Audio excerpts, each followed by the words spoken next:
Sebenarnya kita takut COVID ke kita takut mati? Sebagian daripada orang nampak macam takut COVID, tapi sebenarnya mereka takut pada kematian. Nabi SAW kata, dua penyakit akan menimpa umat aku, iaitu cinta dunia dan takutkan mati. Jadi hari ni sebenarnya tuan-tuan, kita kena muhasabah diri kita. Adakah dengan ujian yang Allah Subhanahu Wa Taala berikan kepada kita ini menyebabkan kita kembali kepada Allah Subhanahu Wa Taala? Rata-rata kita hari ini tuan-tuan takut makhluk lebih daripada takut Allah Subhanahu Wa Taala.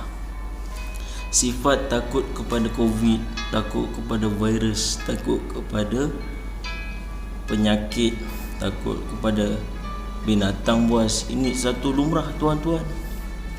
Tetapi hari ini kita lihat macam mana umat ini, umat manusia berasa ketakutan, sangat-sangat takut.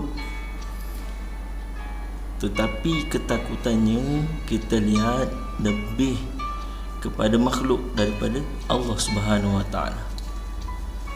Contohnya, bila datang musibah COVID-19 ni, mereka bersusah payah untuk menjaga diri mereka dan memakai topeng muka dengan menggunakan hand sanitizer, menggunakan face shield muka.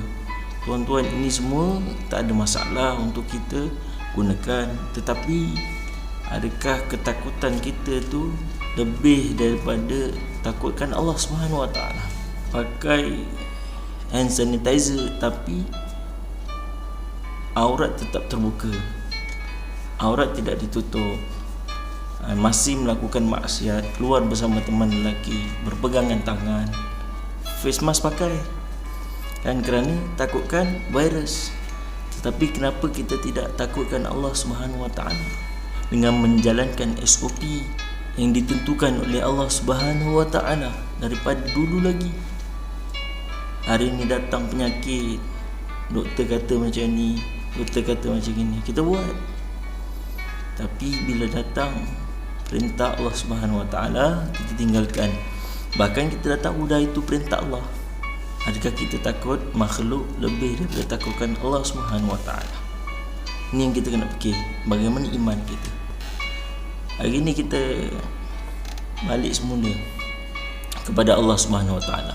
Adakah musibah yang datang ini kepada kita menyebabkan kita makin dekat dengan Allah Subhanahu Wa Taala atau makin jauh dengan Allah Subhanahu Wa Taala? Masing-masing tahu iman masing-masing. Kena cek iman sendiri. Rata-rata hari ni yakin bahawa virus tu akan membunuh. Sebab itu semua takut.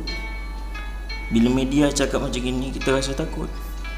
Tapi bila Al-Quran, bila hadis, bila ulama datang beritahu pada kita, beritahu dalam khutbah, beritahu dalam ceramah, beritahu dalam kuliah-kuliah agama, neraka sebegini dahsyat, azab kubur sebegini dahsyat, bagaimana keadaan seorang yang tidak taat kepada Allah Subhanahu Wa Taala, apakah kita punya usaha untuk kembali kepada Allah Subhanahu Wa Taala? Tetapi bila doktor cakap macam ini, bila doktor cakap macam ini, kita ikut, semua kita telan, semua kita ikut. Kita cek iman kita tuan-tuan, adakah iman kita takut kepada makhluk ataupun takut kepada Allah Subhanahu Wa Taala? Kembali kepada sunnah, kembali kepada Al-Quran. Bukan nak kata tak boleh usaha, kena usaha. Dunia ni darul asbab, kena usaha. Setiap perkara kena usaha. Nak hindarkan penyakit, kena usaha.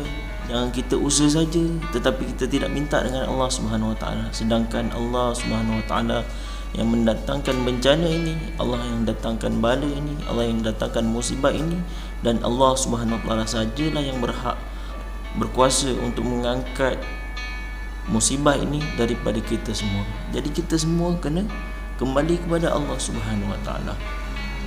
Dengan SOP yang ada ni, bukan tak boleh ikut, kita boleh ikut, tak ada masalah. Tetapi jangan kita tinggal agama.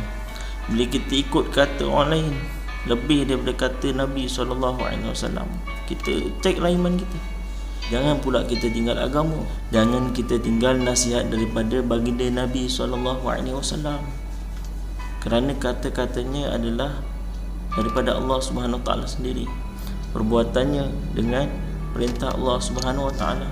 Jadi dialah yang terbaik, dia yang perlu kita ikut, dan dialah sebaik-baik makhluk di atas muka bumi ini.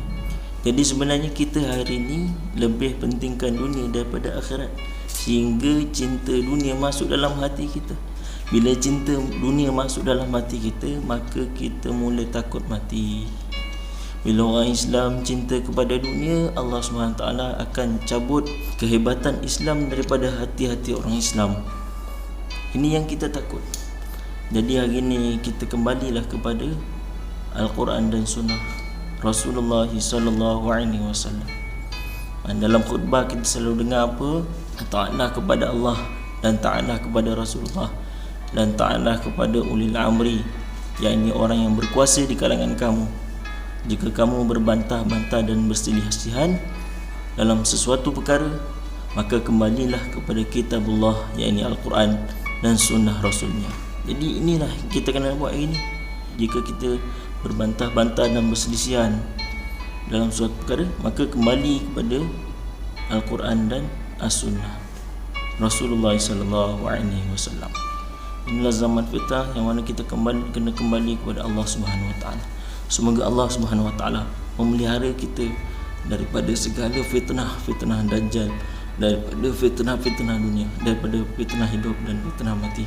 Dan Allah Subhanahu Wa Taala sentiasa pelihara kita sehingga akhir hayat kita, insya-Allah.